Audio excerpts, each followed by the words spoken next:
What's up, everyone? John Rettinger from Techno Buffalo here. We've had the Asus ePad Transformer Prime in our offices for just about a day. Well, not enough time to run it through a full review and put it through the gamut of tests that we like. We have had just the right amount of time to put together some first impressions. What it's like to have quad-core, how that translates to operating system improvements, what it's like to the end user, how video looks, how text looks, and all that kind of things that come together to make a whole tablet package. So as you evaluate whether or not you're going to jump up to a Tegra 3 quad-core tablet, hopefully this video will help you decide. Let's go ahead and take a first look at the Asus ePad Transformer Prime.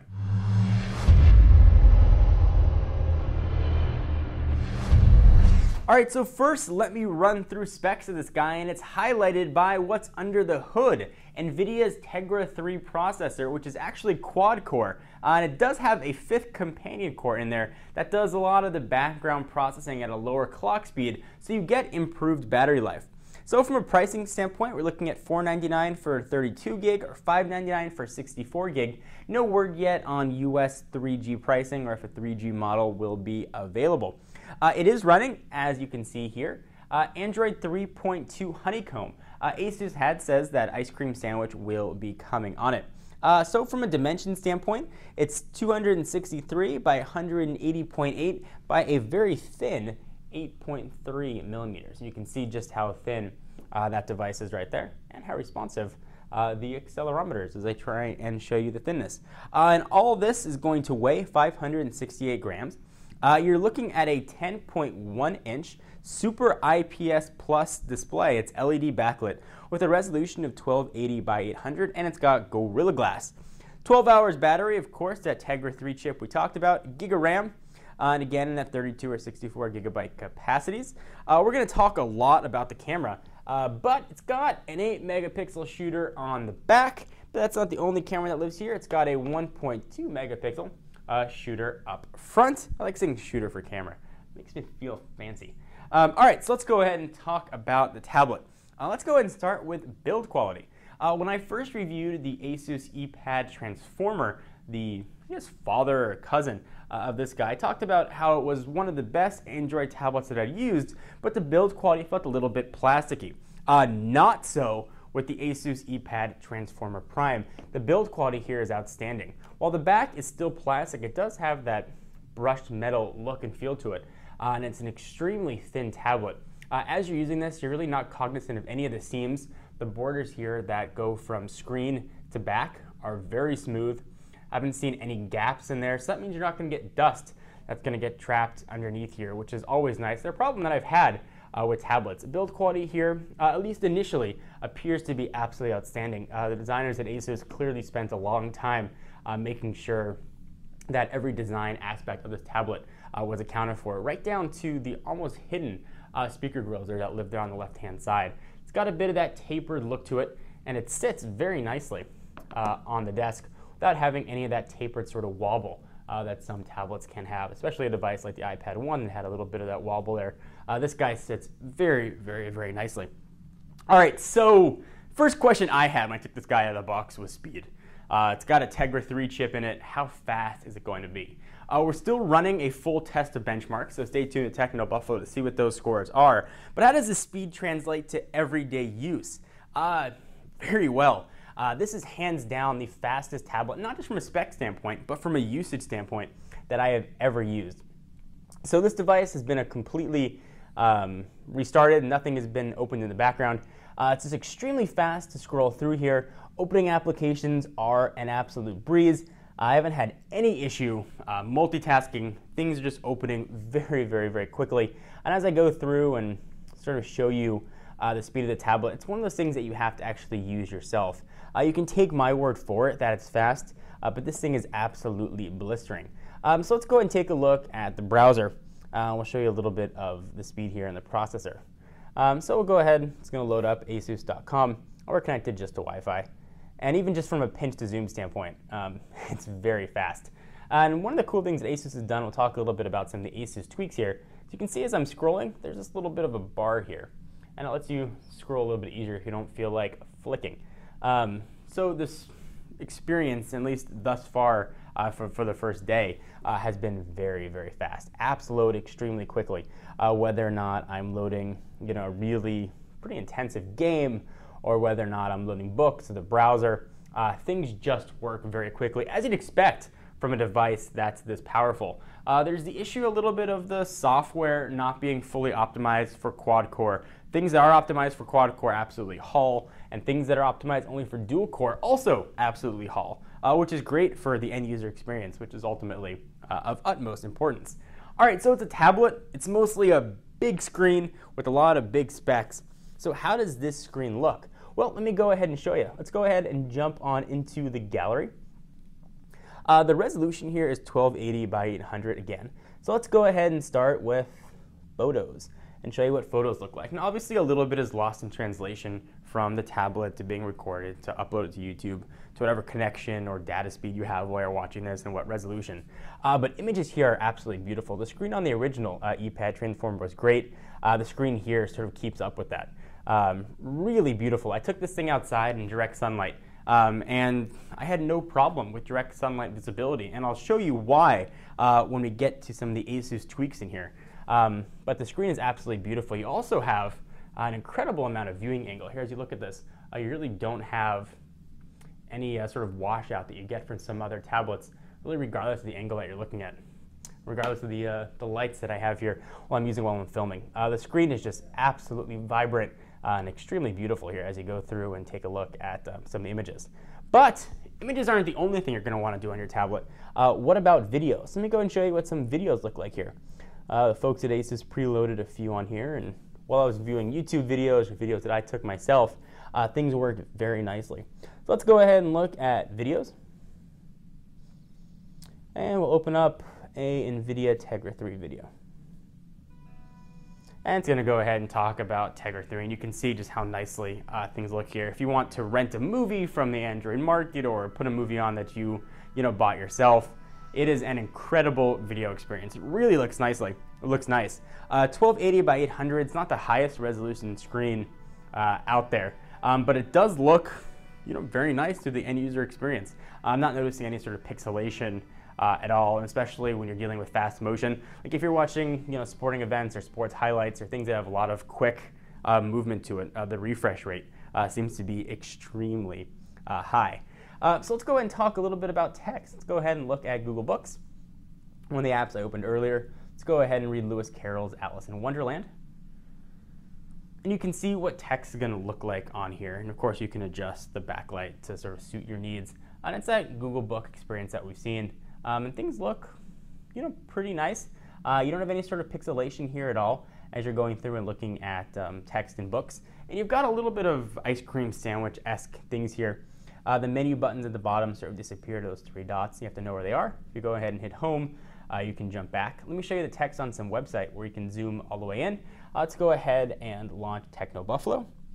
And this is probably a pretty good time to also talk about the keyboard that Asus has chosen to include. This is not my favorite keyboard, whether on Android or whether it's on an iPad or any other tablet operating system or any other mobile operating system. It's a little bit awkwardly designed. I do occasionally like having that full number row, but I didn't find the keyboard to be overly responsive. But one of the nice things about Android is that you can tweak the keyboard and you can customize the keyboard to find one that suits your needs the best. So let's go ahead and kick up Techno Buffalo here.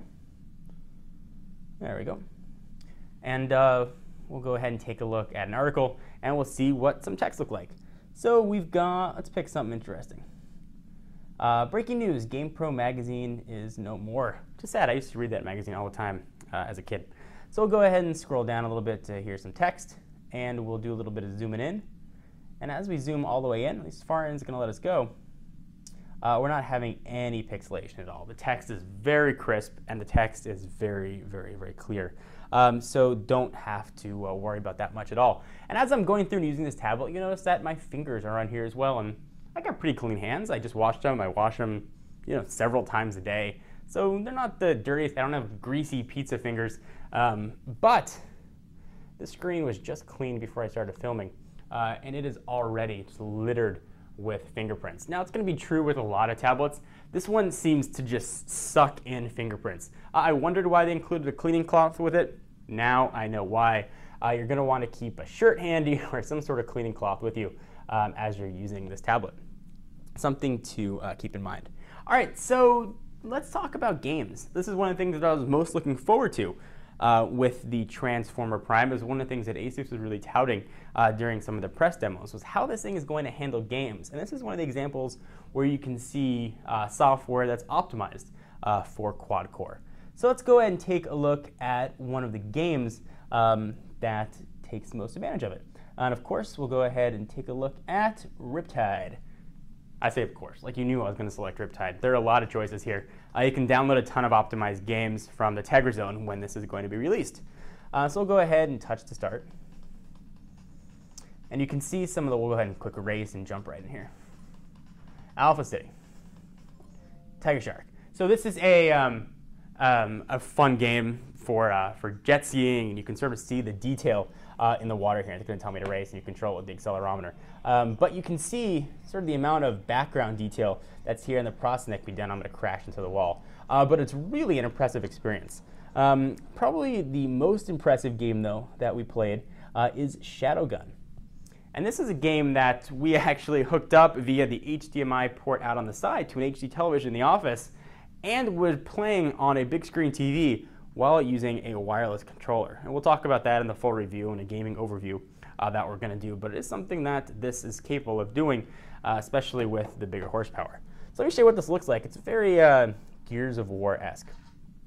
So it's going to go ahead and load, and the graphics here are just really impressive.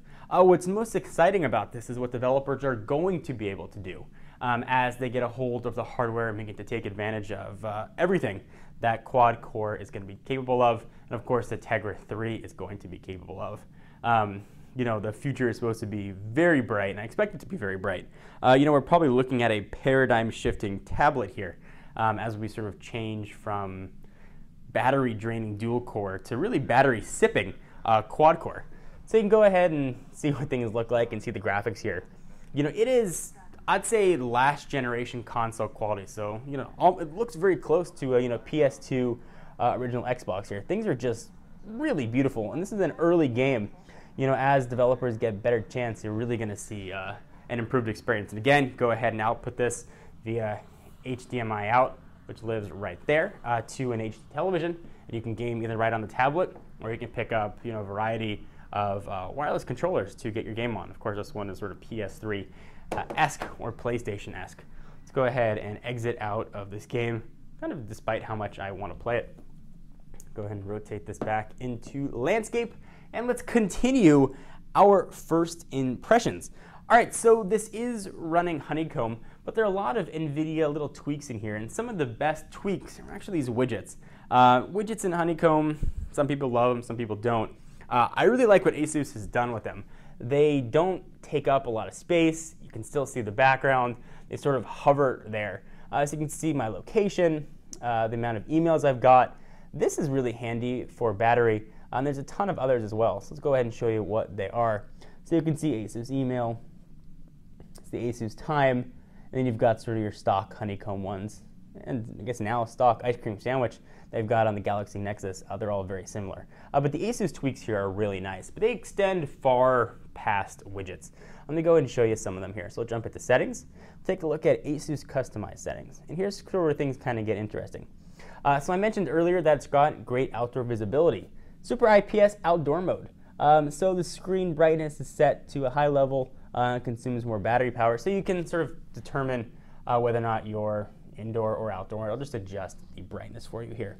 Screenshots, so you can capture screenshots by holding the recent apps key, which is kind of a nice thing, and you can choose what file format you want, whether or not it's going to be JPEG or PNG for a little bit of improved quality here.